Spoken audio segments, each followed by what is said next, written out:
Welcome to Stories of Courage, a podcast series by Max Healthcare. Along with expert medical care, a patient's courage and resilient spirit play a critical role in overcoming a difficult disease. आइए इस podcast में सुने कुछ ऐसी ही करेज की stories. Hello and welcome to the Stories of Courage by Max Healthcare. The purpose of this podcast is to share a very inspiring story of a mother in order to inspire the expecting and would-be mothers so that they are able to face their pregnancies and their motherhood very courageously to enjoy the beautiful gift of God. I am Dr. Kaushiki Shankar, a consultant neonatologist in charge at Max Shalimar Bagh Hospital. We have a very special guest over here, Mrs. Aarti, who will be introducing yourself. My name is Aarti. I used to stay in Burari with my in-laws, my husband and my healthy daughter now. And I'm working as a healthcare professional, as a nursing officer in Delhi government. And can you share your experience about your journey during pregnancy? मेरी journey जो थी काफ़ी eventful थी during pregnancy, और after pregnancy भी काफ़ी eventful रही है, स्मूथ जर्नी नहीं थी. After 3 years of my marriage मैंने 2021 में कंसीव किया.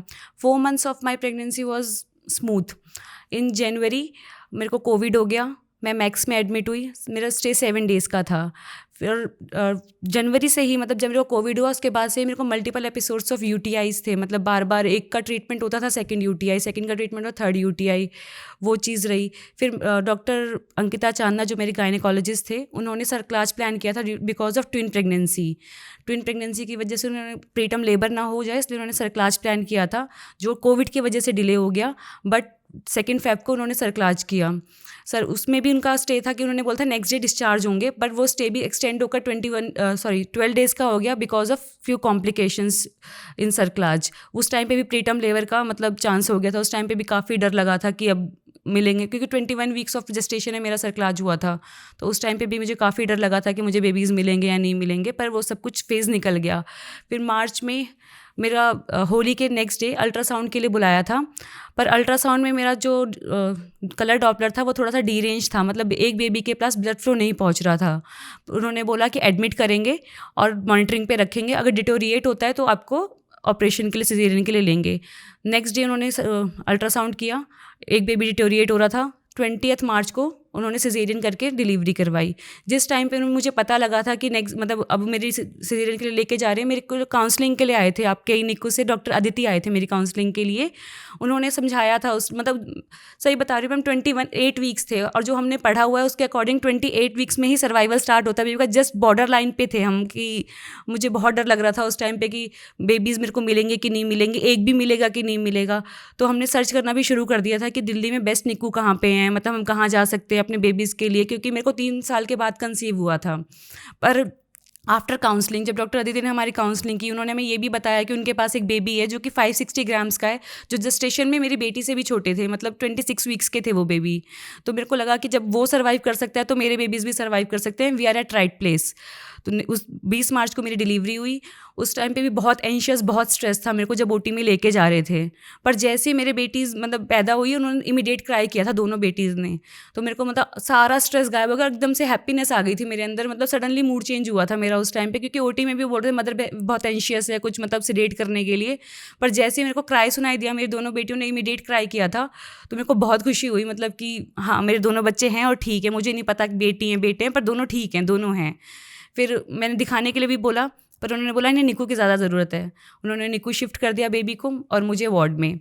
फिर 24 hours के बाद मैं गई थी निक्कू अपने बेबीज़ से मिलने, और आपसे भी मिल के आई थी, और उस बेबी से भी मिल के आई थी जो 560 ग्राम का था. उस टाइम पे उसका वेट 2.5 kg के अराउंड हो चुका था, और वो मतलब खेल रहा था. तो उसको देख के मुझे लगा कि मतलब ठीक है, मेरे बच्चे भी हो जाएंगे ठीक, क्योंकि मैम की काउंसलिंग के टाइम पे भी हमें बताया था जो अप्रॉक्स 1 kg के, उसके चांसेस तो बहुत अच्छे हैं, वो तो आपको काफ़ी हद तक है चांसेस कि मिल जाएगा बेबी आपका, और दूसरे के लिए भी कोशिश करेंगे.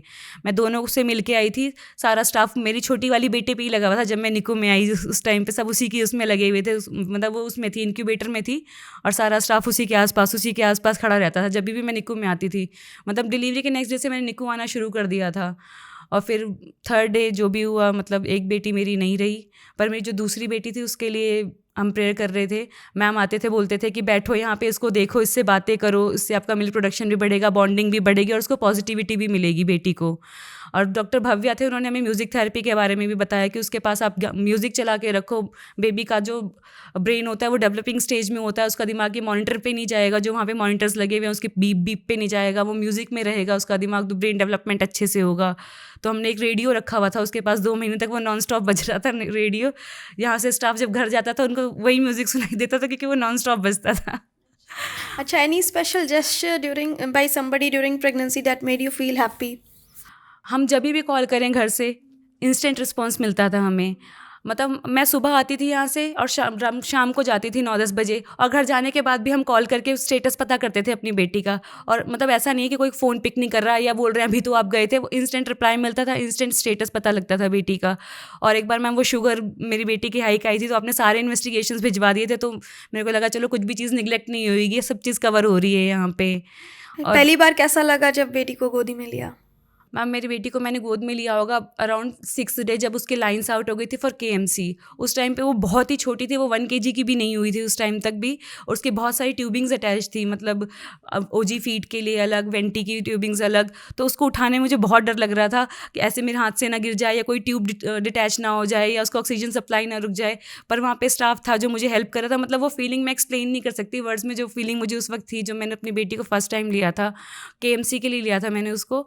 और लेने के बाद मैं ऐसे बैठी रहती थी कि हिलूंगी तो शायद वो गिर ना जाए, मुझे उतनी हल्की थी वो, मुझे फील ही नहीं होती थी कि मेरे ऊपर मेरा बच्चा भी रखा हुआ है। So baby stayed in an ICU for 2 months, two exact and a 2 half months, months, I think. exact 2 months, Exact 2 20 months, मार्च को हाँ. हुई थी और 20 मई को वो मेरे को मिली है। So what were the challenges that you faced in an ICU? निकू में तो मैम ऐसा कोई चैलेंजेस नहीं थे, बस वही था कि मेरी बेबी वीन ऑफ नहीं हो रही थी O2 सपोर्ट से। O2 सपोर्ट क्या, प्रेशर सपोर्ट से। O2 तो खैर उसका 21% ही था, पर वो प्रेशर सपोर्ट से वीन ऑफ नहीं हो पा रही थी। उस चीज़ का हमें बहुत स्ट्रेस होता था, इसलिए हमने आपको बहुत परेशान भी किया है बार बार कि कब हटेगी क्योंकि हम, जैसे मैम ने बोला कि शुरू में कि वो 34 वीक्स की हो जाएगी और 1.5 kg की हो जाएगी तो हम आपको दे देंगे। तो मुझे वो देख के लगता था कि मैं ये टाइम नहीं जीना, मुझे वो 34 वीक्स मैं स्ट्रेच कर दूँ, टाइम मशीन से मैं उसको आगे कर दूँ कि वो 34 वीक्स ही पहुँच जाऊँ मैं। पर जब वो 34 वीक्स भी आ गए, वो नहीं हटी, हमें नहीं मिली, तब एंजाइटी बहुत बढ़ गई थी कि मतलब अब कैसे मिलेगी, हटेगी भी कि नहीं हटेगी उससे, क्योंकि उसकी बोन्स भी बहुत वीक थी, ऑस्टियोपीनिया था उसको प्रीमेच्योरिटी का, और प्लस उसका बार बार ब्लड भी कम हो रहा था क्योंकि उसका स्पैन मेरे अंदर बहुत कम था, मतलब ड्यूरेशन जो उसको रहना चाहिए था 9 महीने, वो 6.5 महीने में ही बाहर आ गई थी। तो इस वजह से वो चीज़ें थी।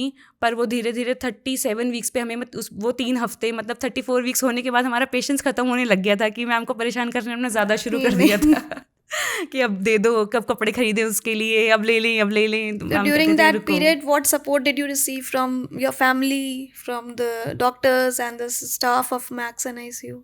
मैम सपोर्ट तो हर तरह का मिला है, मतलब चाहे वो डॉक्टर्स का हो, चाहे स्टाफ का हो, चाहे फैमिली का हो। मेरे हस्बैंड ने बहुत सपोर्ट किया है, मतलब मेरे को ड्यूरिंग इवन प्रेगनेंसी उसका स्टे या निको में, अभी वो 1 साल की हो गई और अभी तक मतलब मेरी फैमिली, मेरे हस्बैंड, मेरी मदर इन लॉ, सब लोग काफ़ी सपोर्ट कर रहे हैं। और डॉक्टर्स का सपोर्ट तो मैं बता ही रही हूँ, मतलब मुझको कभी फीलिंग ही नहीं आई कि मैं कहीं और, मतलब नए डॉक्टर मिल रहे हैं, वो मतलब वो लोग भी उसको जैसे अपना बच्चा उसको बचाना ही है, उस वे में ट्रीटमेंट शुरू हो गया था उसका कि सबसे सिक बेबी यही है। मैं जब भी निको में जाऊँ उसके पास कोई ना कोई मुझे हमेशा दिखता था, जब तक वो वीन ऑफ नहीं हो गई ऑक्सीजन से। मतलब कभी स्टाफ है, कभी डॉक्टर्स हैं, उनकी काउंसलिंग, उनका सब चीज़ मेरे को मतलब हर तरह का सपोर्ट मिला है ma'am. So you are a healthcare worker, Yes, right? ma'am. So in what way this profession of yours has helped you in taking care of your baby? Ma'am सबसे पहली बात तो मेरे बेबी को ड्यूरिंग निकू stay और अभी तक 1 साल की कभी इन्फेक्शन नहीं हुआ है उसको अभी तक। हाँ, तो मतलब वही चीज़ थी कि जब भी हम निकू में जाते थे, अपना मोबाइल, अपने कपड़े साफ़ रखना, बिना हैंड वॉश के बेबी के पास नहीं जाना, वो सारी चीज़ें हमने शुरू से ही अडेप्ट कर रखी थी, चाहे वो मैं जाऊँ चाहे मेरे हस्बैंड जाएँ। अपनी चप्पलें वगैरह बाहर ही उतार के आना, मतलब कुछ भी उसके पास इन्फेक्शियस चीज़ लेके नहीं जाना बिल्कुल भी। घर में इवन डिस्चार्ज होने के बाद भी जब हम उसको घर पे लेकर गए तो हमने एक कमरा आइसोलेशन रूम टाइम बना दिया था, उसमें किसी की भी एंट्री ऐसे नहीं थी बिना हैंड वॉशिंग के या कोई गंदे कपड़े पहन के आ जाए। मतलब वो इतनी छोटी थी कि उसकी कैप अगर फ्लोर पर भी गिर जाए तो मैं उसको वॉश में डाल देती थी कि अब ये नहीं पहनानी मेरे को। तो उसको इन्फेक्शन कैच कभी भी नहीं हुआ है। और जो चीज़ें आपने बताई थी कि काजल वगैरह का, काजल नहीं लगाना है, सरसों का तेल नहीं लगाना है, या कुछ भी ऐसे गाय का दूध नहीं पिला देना है, वो सब चीज़ें हमने करी, उसको कभी भी इन्फेक्शन नहीं हुआ। So you were a cautious and responsible mother. Thank Very you, good. ma'am. Now you have celebrated a first birthday. Yes, ma'am. And how was the celebration? How did you celebrate? Ma'am actually जब कुहू हुई थी, उसका नाम कुहू है, तो जब कुहू हुई थी तो वो फर्स्ट 60 डेज़ निक्कू में उसने स्टे किया। हमारी हिंदू रिचुअल्स के अनुसार मतलब 40 डेज़ में सारे रिचुअल्स हम करते हैं। तो मेरे हस्बैंड को बड़ा था कि मतलब उसका कुछ नहीं हो पा रहा, ना छठी हो पा रही है, ना हम कोई वो सेलिब्रेट कर पा रहे हैं। तो हमने उसका जो फर्स्ट बर्थडे था वो काफ़ी ग्रैंड तरीके से सेलिब्रेट किया था, इन्वाइट किया था मैम आपको भी। हाँ, मतलब उसके लिए हमने काफ़ी सब लोगों को इनवाइट किया और काफ़ी अच्छे से उसका बर्थडे हमने काफ़ी पहले से सोचा हुआ था। उसका फर्स्ट बर्थडे हम अच्छे से मनाएंगे। हम कुछ नहीं कर पाए हैं उसके लिए शुरू में, तो अब करेंगे। So it was a lucky day for all of yes us. Ma'am, जिस दिन वो डिस्चार्ज हुई थी even that was a celebration day in our house. All is well that ends well. Yes ma'am.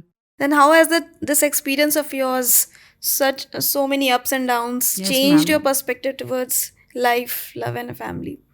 Ma'am ये सब देखने के बाद मुझे ऐसा लगता है कि अगर भगवान ने किसी को आपको मतलब अगर बेबी दिया है और वो देना चाहता है तो उसको मतलब कुछ नहीं होगा, चाहे वो 1 किलो से कम हो, चाहे वो 28 वीकर 26 वीकर भी हमने ठीक होते हुए देखे हैं।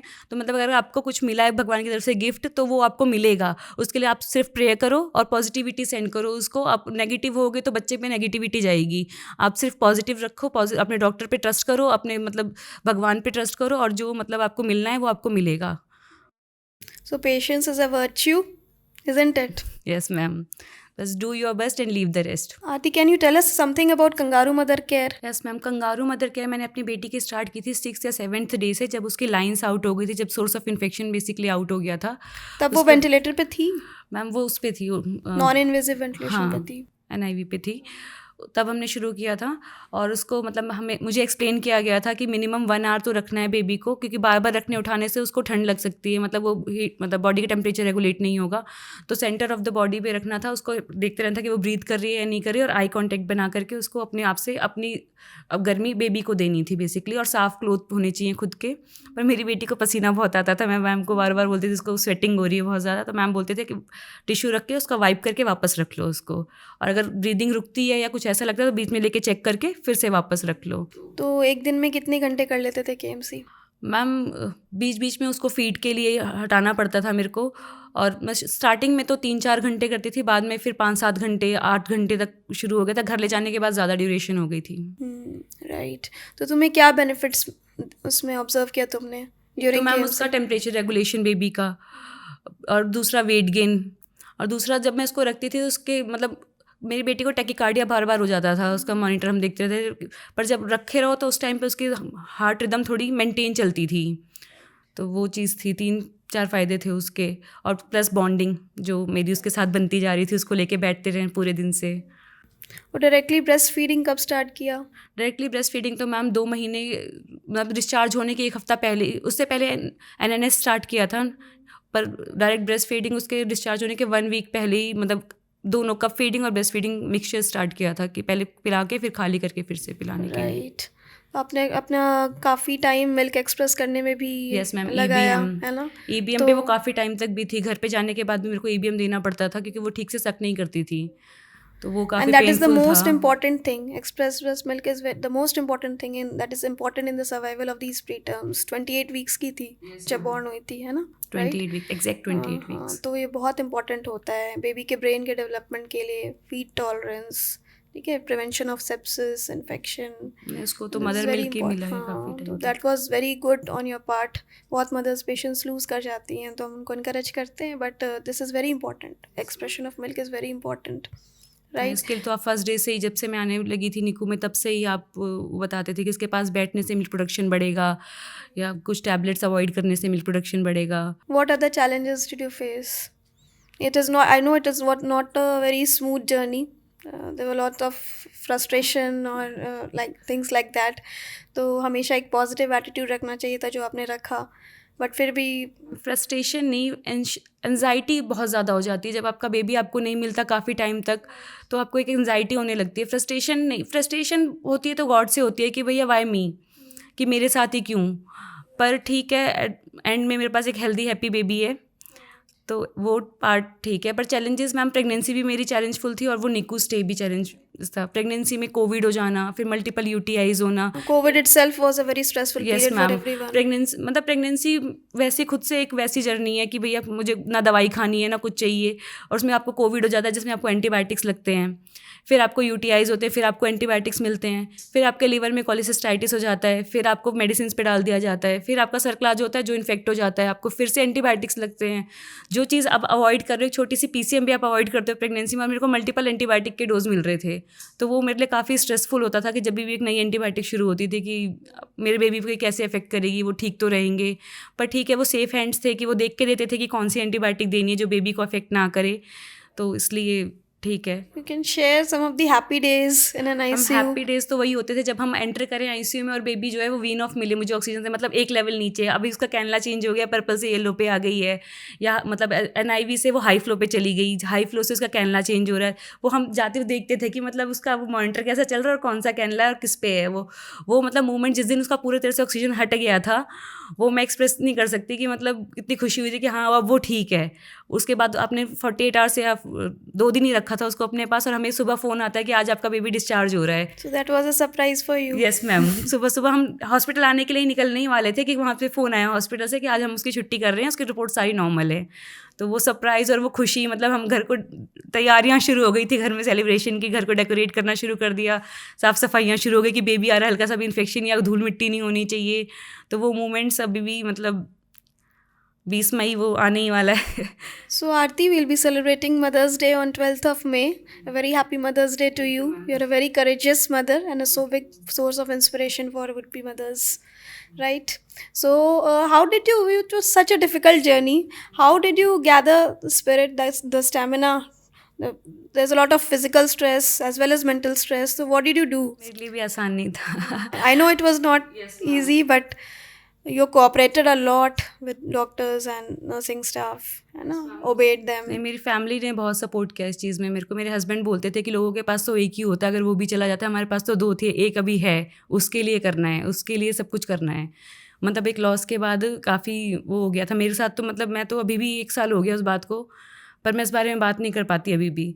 पर मेरे हस्बैंड ने उस टाइम पे मुझे बहुत सपोर्ट किया था कि मतलब हमारे पास एक बेबी है, उसके लिए करना है, उसको फीड चाहिए, अगर तुम ऐसे करोगी, ऐसे सोचोगी तो उसको तो हमें पालना है, उसकी सर्वाइवल के लिए तुम्हें फीड भी चाहिए, सब कुछ चाहिए। तो उसके लिए स्ट्रेंथ गैदर करनी पड़ती थी मैम।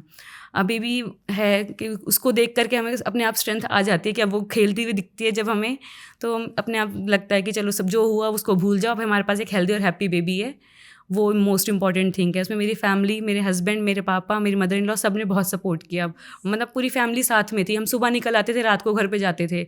घर पे जाते ही सब उसके बारे में पूछते थे कि वो कैसी है, वो कैसी है, उसकी फ़ोटोज़ चाहिए सबको डेली की, कि उसकी फ़ोटो देखनी है सब, क्योंकि कोई उसको मिल नहीं पाया था जब से वो पैदा हुई थी, तब से वो निक्कू में ही थी। इसलिए जब वो लास्ट डे डिस्चार्ज हुई तो मेरी पूरी फैमिली, मेरी mother in law, father in law, मेरे मम्मी पापा, उसके मेरे भाई, सब लोग इसके निक्कू के बाहर खड़े हो रखे थे उसको देखने के लिए एक बार। So very important factor that played a very important role in her survival was that she was a female. Yes ma'am, Female child. जब Females are मुझे fighters. पता लगा था कि मेरे दोनों फीमेल्स हैं, तो मेरे को यही था कि फीमेल बेबी हैं, शायद दोनों बच जाएंगे, क्योंकि फीमेल्स आर फाइटर, और उसने 2 महीने फाइट किया अपने सर्वाइवल के लिए। कुछ बोलना चाहोगे, कुछ शेयर करना चाहोगे लोगों को, कुछ अपनी तरफ से एक मैसेज देना चाहोगे? सभी मदर्स के लिए मेरा बस यही मैसेज है, जो भी प्रेग्नेंट हैं वो इस पीरियड को एंजॉय करें। और अगर किसी का प्रीटर्म बेबी, जैसे कि मेरा प्रीटर्म बेबी, ऐसा कोई प्रीटर्म बेबी है, तो have patience, positive attitude towards life and pray to God and faith on your doctors as well as on God. अगर आप ये सारे काम करेंगे तो भगवान ने अगर आपको गिफ्ट दिया है तो वो मिलेगा आपको। भगवान पे और डॉक्टर पे विश्वास रखिए। मेरे को मेरा बेबी एज अ गिफ्ट मिल चुका है। मैं प्रे करती हूँ कि आपको भी अगर आपका बेबी मिलेगा, अगर वो प्रीटर्म बेबी है तो। So the take-home message of this episode is that while going through this very inspiring story of Aarti, the would-be mothers and expecting mothers would gather some courage to face their pregnancy and enjoy their motherhood. So if you stand with courage during these difficult times, you will be able to enjoy the beautiful gift of God, and that is your child. Thank you, Aarti, so much for sparing your time with us and sharing your experience so that other mothers, would-be mothers, are encouraged to face all these challenges and enjoy their motherhood. Thank you so much.